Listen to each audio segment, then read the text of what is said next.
പ്രവാസ ലോകത്തു നിന്നുള്ള വാർത്തകൾ.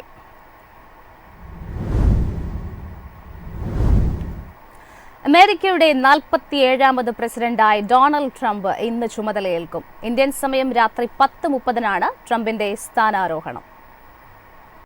അതിശൈത്യത്തെ തുടർന്ന് സ്ഥാനാരോഹണ ചടങ്ങുകൾ ക്യാപിറ്റോൾ മന്ദിരത്തിനകത്തേക്ക് മാറ്റി. നേരത്തെ തുറന്ന വേദിയിൽ സ്ഥാനാരോഹണ ചടങ്ങുകൾ നടത്താനായിരുന്നു തീരുമാനിച്ചിരുന്നത്. സത്യപ്രതിജ്ഞയ്ക്കായി ഡൊണാൾഡ് ട്രംപും കുടുംബവും ശനിയാഴ്ച വൈകുന്നേരം വാഷിംഗ്ടണിലെത്തി.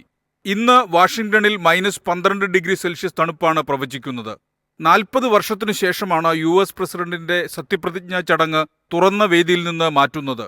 ചടങ്ങിലേക്ക് ചൈനീസ് പ്രസിഡന്റ് ഷീ ജിൻപിങ് അടക്കമുള്ള പ്രമുഖർ എത്തിയേക്കും. ഇന്ത്യയിൽ നിന്ന് വിദേശകാര്യമന്ത്രി S. ജയശങ്കർ ചടങ്ങിൽ കേന്ദ്ര സർക്കാരിനെ പ്രതിനിധീകരിച്ച് പങ്കെടുക്കും. ചടങ്ങിനോടനുബന്ധിച്ച് വെള്ളിയാഴ്ച ആരംഭിച്ച വിവിധ ആഘോഷ പരിപാടികൾ തുടരും. പള്ളികളിൽ പ്രാർത്ഥനകൾ, വെടിക്കെട്ടുകൾ, റാലികൾ, ഘോഷയാത്രകൾ, വിരുന്നുകൾ തുടങ്ങിയവ ഇതിലുൾപ്പെടുന്നു. ഇന്ന് പ്രാദേശിക സമയം ഉച്ചകഴിഞ്ഞ് 3 ക്യാപിറ്റോൾ അരീനയിൽ വിക്ടറി പരേഡ് സംഘടിപ്പിച്ചിട്ടുണ്ട്. ഡെമോക്രാറ്റിക് സ്ഥാനാർത്ഥി കമല ഹാരിസിനെ തോൽപ്പിച്ചാണ് ട്രംപ് 2ാം തവണയും പ്രസിഡന്റായത്. News desk MyFin TV.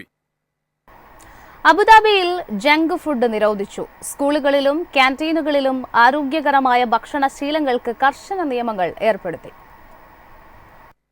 വിദ്യാർത്ഥികൾക്കും ജീവനക്കാർക്കും ഭക്ഷണ സേവനങ്ങൾ നൽകുന്ന സ്കൂളുകൾ ആരോഗ്യകരവും പോഷകസമൃദ്ധവുമായ ഭക്ഷണം നൽകണം.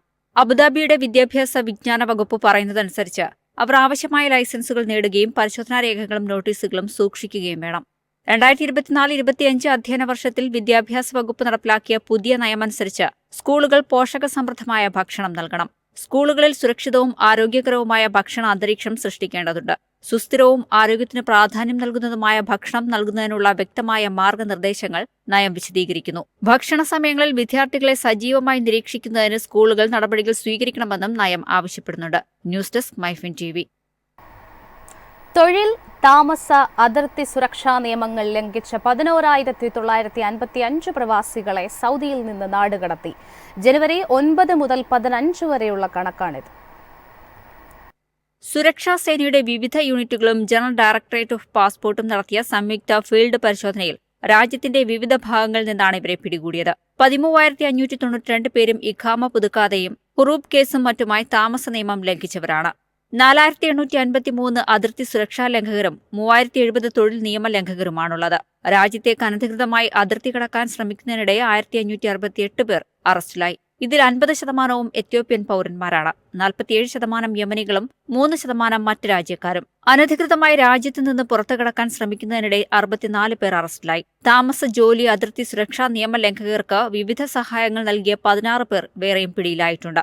നിലവിൽ നടപടികൾ നേരിടുന്ന 33,007 നിയമലംഘകരിൽ 30,335 പുരുഷന്മാരും 2,672 സ്ത്രീകളുമാണുള്ളത്. പിടിക്കപ്പെട്ട വിദേശികളിൽ 25,164 പേരെ അവരുടെ യാത്രാരേഖകൾ ലഭിക്കുന്നതിന് അതത് രാജ്യങ്ങളുടെ നയതന്ത്ര കാര്യാലയങ്ങളിലേക്ക് റഫർ ചെയ്തു.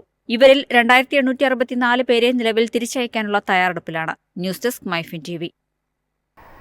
അൽഫായ് സ്ട്രീറ്റ് വികസന പദ്ധതിക്ക് 150 കോടി ദിർഹത്തിന്റെ കരാർ.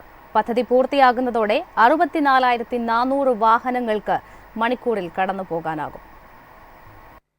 അൽഫായ് സ്ട്രീറ്റ് വികസന പദ്ധതിക്ക് roads and transport authority RTA 150 കോടി ദിർഹത്തിന്റെ കരാർ നൽകി. ഏകദേശം 6 ലക്ഷം ആളുകൾക്ക് പ്രയോജനപ്പെടുന്ന വിധത്തിലാണ് പദ്ധതി ഒരുങ്ങുന്നത്. പദ്ധതി പ്രകാരം 5 പ്രധാന ഇന്റർസെക്ഷനുകൾ, ആകെ 13,500 മീറ്റർ പാലങ്ങളും 12,900 മീറ്റർ റോഡുകൾ എന്നിവ നിർമ്മിക്കും. പദ്ധതി പൂർത്തിയാകുന്നതോടെ 64,400 വാഹനങ്ങൾക്ക് മണിക്കൂറിൽ കടന്നുപോകാനാകും. ഷൈഖ് മുഹമ്മദ് ബിൻ സായിദ് റോഡിലെ ഇന്റർസെക്ഷൻ മുതൽ Sheikh Zayed bin Hamdan Al Nahyan street വഴി എമിറേറ്റ്സ് റോഡ് വരെ അൽഫായ് വികസനം ഉൾപ്പെടുന്നു. നഗരത്തിലെ അടിസ്ഥാന സൗകര്യങ്ങൾ കൂടുതൽ മെച്ചപ്പെടുത്തുന്ന വിധത്തിലായിരിക്കും പദ്ധതി പൂർത്തിയാക്കുക. ദുബായ് കിരീടാവകാശിയും ഉപപ്രധാനമന്ത്രിയും പ്രതിരോധ മന്ത്രിയും എക്സിക്യൂട്ടീവ് കൗൺസിൽ ചെയർമാനുമായ Sheikh Hamdan bin Mohammed bin Rashid Al മഖ്ദൂമിന്റെ മാർഗനിർദ്ദേശപ്രകാരമാണ് പുതിയ RTA പദ്ധതി. 2 ഘട്ടങ്ങളിലായാണ് പദ്ധതി പൂർത്തിയാക്കുക. അൽഖൈൽ റോഡിനും ഷൈഖ് മുഹമ്മദ് ബിൻ സായിദ് റോഡിനും ഇടയിലുള്ള ഇന്റർസെക്ഷനാണ് ആദ്യം നവീകരിക്കുക. അൽഫായ് സ്ട്രീറ്റിലേക്കും എമിറേറ്റ്സ് റോഡിലേക്കും ഇടതുഭാഗത്തായി ഗതാഗതം എളുപ്പമാക്കാൻ 1,255 മീറ്റർ വീതിയിൽ 2 വരി മേൽപ്പാലം നിർമ്മിക്കും. മണിക്കൂറിൽ 3,200 വാഹനങ്ങൾക്ക് കടന്നുപോകാൻ ശേഷിയിലായിരിക്കും നിർമ്മാണം. ഈ ഭാഗത്ത് കൂടുതൽ സർവീസ് റോഡുകളും വികസിപ്പിക്കും. News desk MyFin TV. Abu Dhabi Indian embassy passport പുതുക്കൽ നടപടിക്രമങ്ങൾ നവീകരിച്ചു. പ്രീമിയം സർവീസസിന് അധിക നിരക്ക് ഈടാക്കും. പാസ്പോർട്ടിന് അപേക്ഷിക്കുന്നതും പുതുക്കുന്നതും ഉൾപ്പെടെ ഓരോ സേവനത്തെക്കുറിച്ചുമുള്ള വിശദാംശങ്ങൾ എംബസി പ്രസിദ്ധീകരിച്ചു.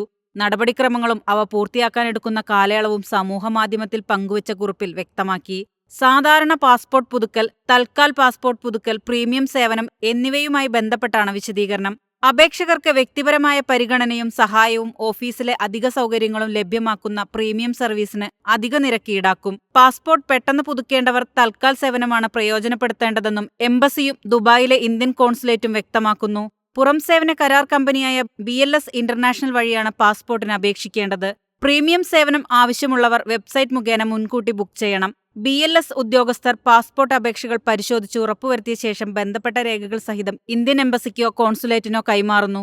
അപേക്ഷകന്റെ വിവരങ്ങൾ കേന്ദ്ര സർക്കാരിന്റെ വിവിധ വകുപ്പുകളുമായി ബന്ധപ്പെട്ട് സ്ഥിരീകരിച്ച ശേഷം പുതുക്കി നൽകും. News desk, MyFin TV.